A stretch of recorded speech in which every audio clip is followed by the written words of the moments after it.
Understanding racism in the United States. Understanding skin color preference in the United States. The United States Indians did not have a problem with skin color preference until the white man brought its slaves here. Then they began to use voodoo potions to voodoo one nation in hatred to another nation because of their skin color.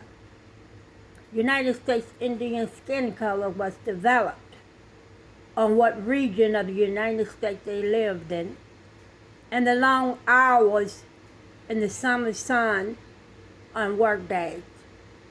It started with the Arapaho. They were up at 4:30 a.m. and at 5:30 a.m. they were on their way to their workplace and not returned to 9 p.m.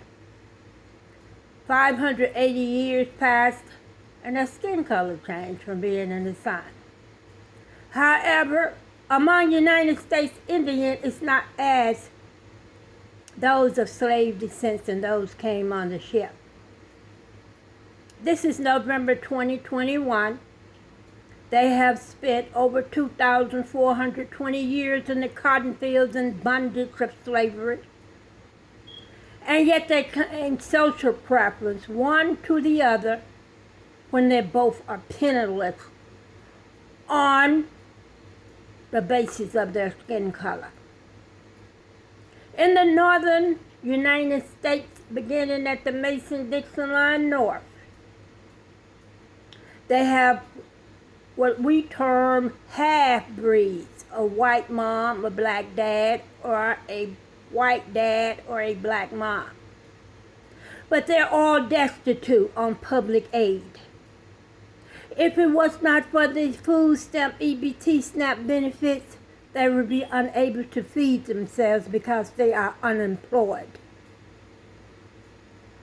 And they continue this for generations and generations and have a dependency upon an agency for food, shelter, and clothing, and are not qualified for the simplest job, such as hauling dirt from one location to the other, because they don't have a valid driver's license or a high school diploma or GED.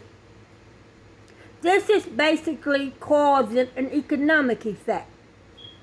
Not only is it causing inadequate housing, but it's lowered standard housing, and companies will not open their doors if you're not reading and writing readables and have the ability to follow instructions.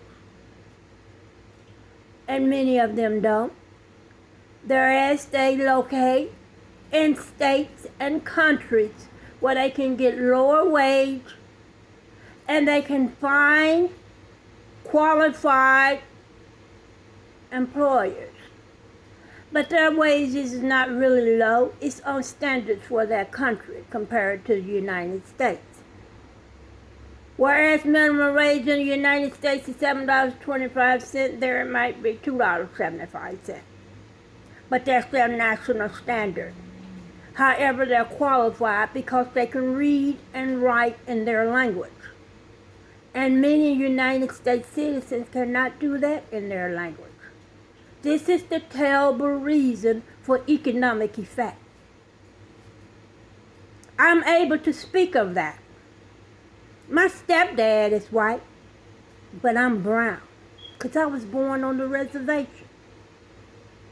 I don't cry out of my eyeballs for what other citizens do.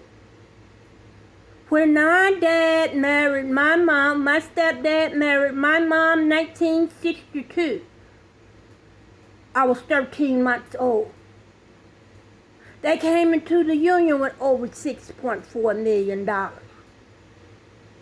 don't socialize with those individuals and never have. That goes on the basis of skin color when they're penniless and don't understand the land that they live on, United States.